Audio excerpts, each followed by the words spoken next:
Hello and welcome to the Quibber channel. I am Jason, your host.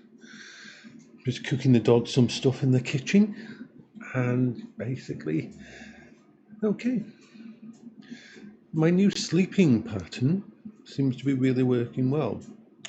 Going to bed between 6 and 7, waking up between 1 and 2. I do seem to be getting enough sleep. Bags around my eyes are less, and I am having more energy during the day to do things.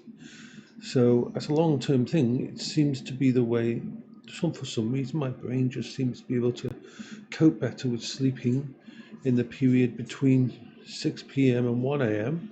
than trying to wait till later and then trying to sleep to, say, 6 a.m. in the morning. I don't know why, but it seems to work well. That, along with all the other bits and pieces I do, seem to mean that I am actually sleeping.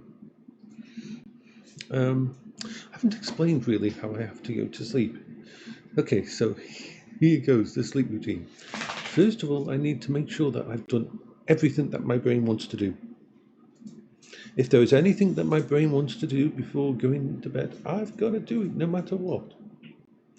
I need to make sure that my hair isn't too long, as in more than like 5 millimeters.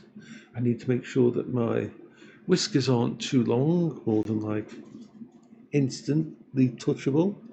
I need to make sure that I've got a drink upstairs, even if I'm not thirsty. Because if I don't have a drink upstairs, and I will get thirsty, or I won't be able to sleep because I was thinking that I haven't got a drink if I get thirsty.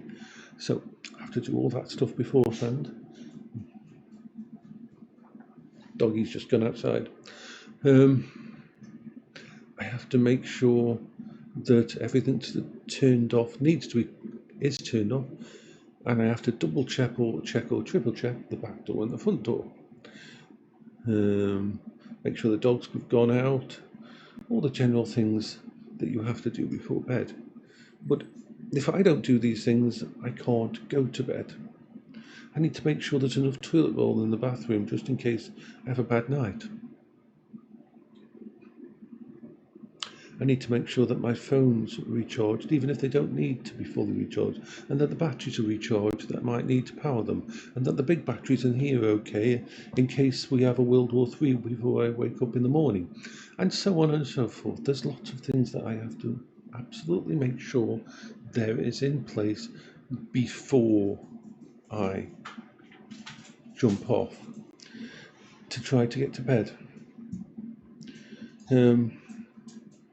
Then, when it comes to getting on the bed, make sure Bertie gets on there and Beryl gets on there, and then I will judge whether or not I'm tired enough to sleep,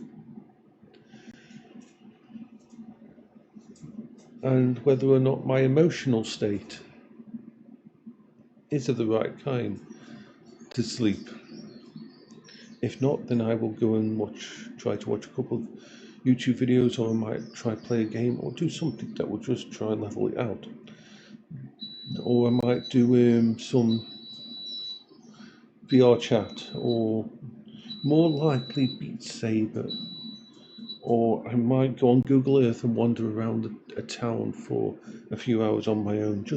I don't want to be connected to Discord or anything like that. I don't want to be talking to anyone because I need to settle down. Then, if I do actually finally get in bed, then I've got like between 30 seconds and a couple of minutes to fall asleep. If I don't fall asleep within that amount of period of time, then I am not getting to sleep for the night.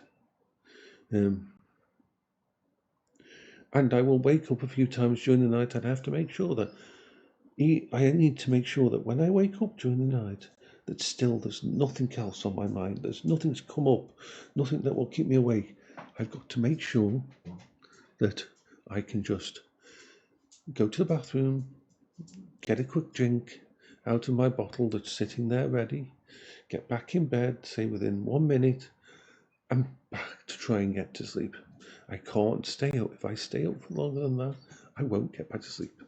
So this is the routine I have to try. Now, the only difference is with sleeping in VR. I don't do that often because it's like a silver bullet. It's something that I use when things aren't working. Basically, if I'm having if I can't, I'll know my brain gets a bit twitchy if my brain is, and that's the best way to describe it. PTSD can be caused with me by lying down on a bed. Now, I know when I lie down whether or not my brain's going a little bit twitchy. It just sort of twitches, my brain does, when I lay down, and then I know I've got to get back up, set up my VR using the Quest 3 and sleep in VR, just to reset my brain. It doesn't happen often, but it is like the thing, and that's why I don't do it often. I don't do it for enjoyment. I do it when I know my brain is telling me that if I try to sleep tonight, there's a good chance if I lay down on that bed, I'm going to have issues, bad issues. So that's the point where sleeping in VR comes into it. The reason I don't do it full all the time is because I want to make sure I've got it in case I need it. So yeah, this is why it's so important that I have a headset that I can use for VR sleep, even if I don't do it often. It's got to be there. Otherwise, the thought that I can't do it, the thought that I haven't got a backup for it, can cause it to happen sooner. So that's how my sleep stuff is organized, and people wonder why ADHD and autistic people and that get so, oh my god, so freaked out, so tired, so worn out, so thingy. So much is going on in our brain. So much has to be dealt before we can do each thing. It's like when I went to leave the house, I had to put my clothes, outdoor clothes on. I had to have my mask on. I had to have my hat on. I had to make sure I had all three of my phones with me in different pockets in case one of my pockets broke and I lost one of the phones. So 3 different pockets, 3 different zips, and then 2 different battery packs just in case and just in case. I know I'm only going to be out for 5, 10, 15 minutes, but for me to go out for 5, 10, 15 minutes, I've got to have the safe stuff. I've got to have the routine. I've got to have the stuff with me. I've got to have the mini first aid kit with me. I've got to have all these things set up so that my brain can say, yeah, we can go out and we can make it past the threshold. This is why turning the car into a safe space it'll be basically zombie proof. That vehicle that I use will be freaking zombie proof by the time it'll be able to deal with any kind of disaster, except for putting plating on the side and to stop a tornado and all that kind of thing. Can't do anything like that because it's a lease car. So